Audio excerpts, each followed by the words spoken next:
اب یہ اگلا چیپٹر شروع ہوتا ہے مثنوی گلزار نسیم. یہ لکھا ہے دیا شنکر نسیم، اس کا سبجیکٹ ہے آئی تھنک. نسیم کا اصل نام پنڈت دیا شنکر کول تھا اور نسیم تخلص کرتے تھے.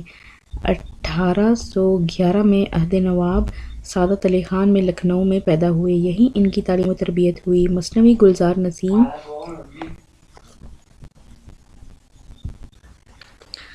1838 میں مکمل ہو گئی تھی. اس وقت نسیم کی عمر 27 سال تھی. اس کم سنی میں ایسی مارکۃ الآراء مثنوی تصنیف کرنا یقیناً ایک حیران کن اور عظیم کارنامہ تھا. نسیم آتش کے شاگرد تھے. اس مثنوی کا منصہ شہود پر آنے کے بعد بعض لوگوں کا خیال تھا کہ یہ آتش نے لکھ کر نسیم کو دی ہے، لیکن بعد کے حقائق نے یہ ثابت کر دیا کہ یہ آتش نے اس مثنوی کی اصلاح ضرور کی ہے، تحریر نہیں کی. یہ مثنوی 1844 میں شائع ہو کر منظر عام پر آ گئی، لیکن افسوس کی بات یہ ہے کہ نسیم کو اس مثنوی کی شہرت راس نہ آئی اور وہ اسی سال ملک عدم کوچ کر گئے. بہرحال نسیم تو خود وفات پا گئے، مگر اردو زبان و ادب کو وہ لافانی چیز دے گئے جو آج تک زندہ و تابندہ رہ کر اپنی موجودگی کا احساس دلا رہی ہے. نسیم نے یہ مثنوی لکھ کر گویا اردو ادب پر ایک احسان کر دیا. اس لیے اردو شاعری اور خصوصاً اردو مثنوی کے میدان میں میر حسن کی سحر البیان کے ساتھ ساتھ نسیم کی گلزار نسیم کی معطر ہوائیں بھی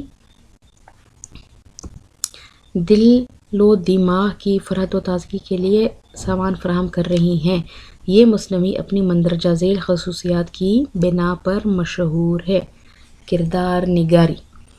کردار نگاری میں ہم یہ والے کردار پڑھیں گے: تاج ملوک،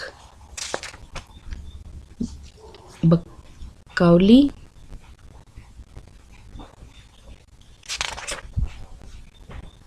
تاج الملوک، بقولی اور کچھ دیگر کردار ہیں. مثنوی کے گلزار نسیم کے کردار اگرچہ بڑی حد تک مصنوعی اور بناوٹی ہیں، تاہم ان کے کرداروں کی کچھ نمایاں خصوصیات ہیں. انہی خصوصیات کی بنا پر ہم ان کے کرداروں کو سمجھ سکتے ہیں. مثنوی گلزار نسیم کے پایہ تکمیل تک پہنچانے میں جن کرداروں نے حصہ لیا، ان میں سے چند چیدہ کردار مندرجہ ذیل ہیں. نمبر 1، تاج ملوک. یہ مثنوی گلزار نسیم کا ہیرو ہے. اس کے گرد مثنوی کے سارے واقعات گھومتے ہیں اور ان کے کارن مثنوی کی زندگی و حرکت و سکت موجود ہیں.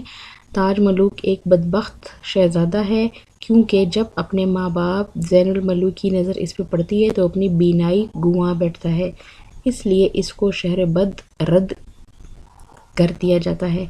اس کے متعلق نسیم یوں فرماتے ہیں: آتا تھا شکار گاہ سے شاہ، نظارہ کیا پسر کا ناگاہ.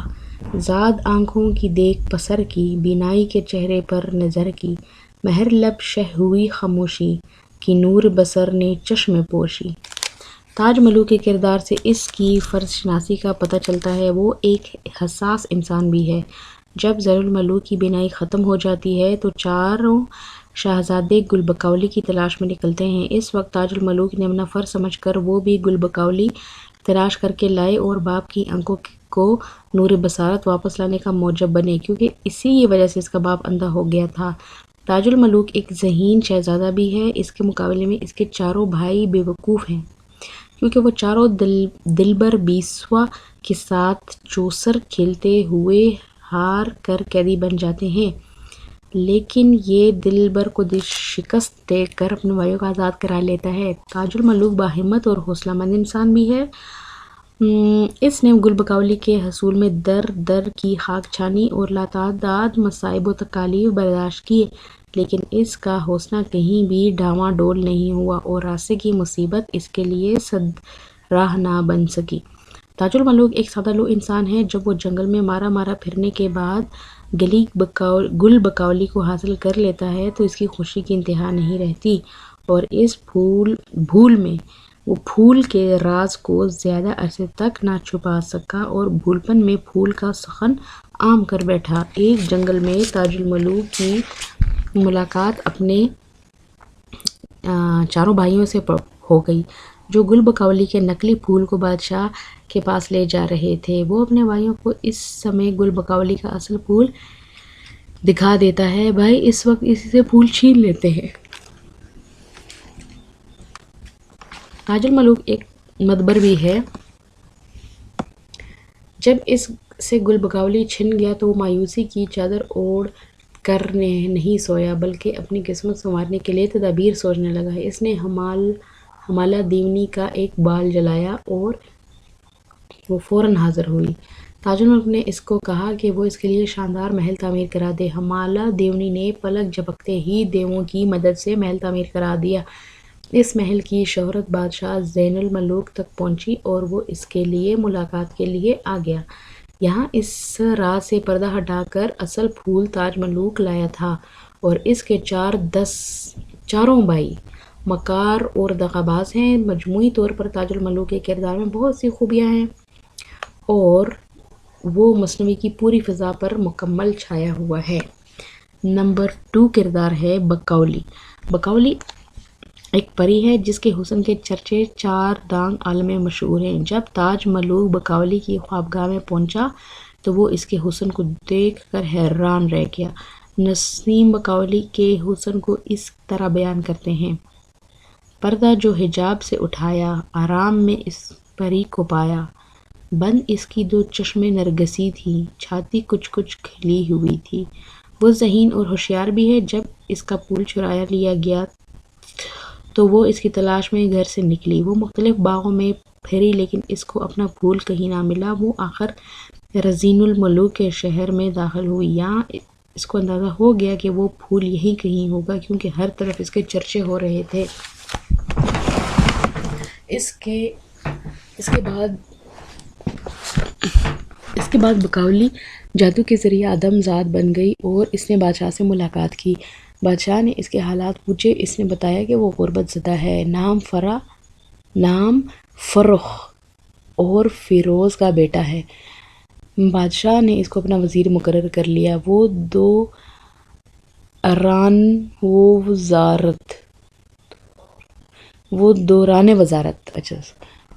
وزارت بکولی پھول کی چوری کا راز جان گئی۔ اس کے بعد وہ دربار سے اپنے محل میں گئی پھولوں کی چوری کا پتہ لگانے سے اس کی ذہانت کا پتہ چلتا ہے۔ بکولی ایک وفادار بیوی ہے۔ جب اس کا عقد تاج ملوک کے ساتھ ہو گیا تو اس وقت بکولی نے وفاداری کا ثبوت دیتے ہوئے تاج ملوک کے ساتھ کیے جانے کے لیے تیار ہو گئی۔ اس نے اپنے ماں باپ سے اجازت چاہی تو وہ دونوں کچھ پریشان ہوئے۔ اس لمحے بکولی نے ان سے کہا: پردیسیوں سے جو کی ہے نسبت، اب کیجئے ہنسی خوشی سے رخصت۔ دعویٰ نہیں کچھ دیے ہوئے پر، قائم رہے کیے ہوئے پر۔ لازم جو ہو اس میں قد نہ کیجئے، سائل کا سوال رد نہ کیجئے۔ بکولی نے آخر وقت تک تاج ملوک کا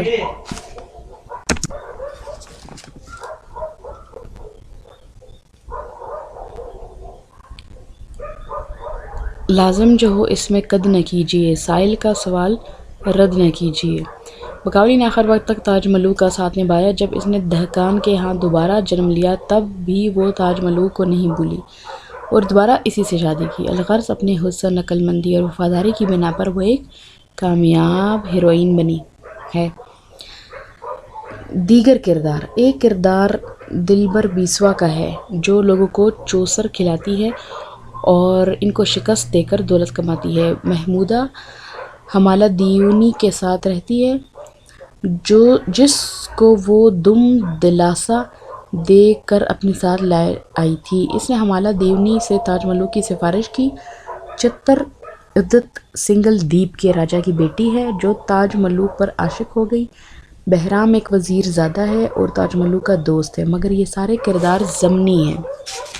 پھر بھی کہانی کو نقطۂ عروج اور پایۂ تکمیل تک پہنچانے میں ان کرداروں کی اہمیت سے انکار ممکن نہیں، اور یہی کردار مثنوی گلزار نسیم کے گلزار میں اپنی مہک سے قارئین کے دل و دماغ کی تاثیر کا باعث بنے ہوئے ہیں۔ اچھا، اب اس میں ہے واقعہ نگاری۔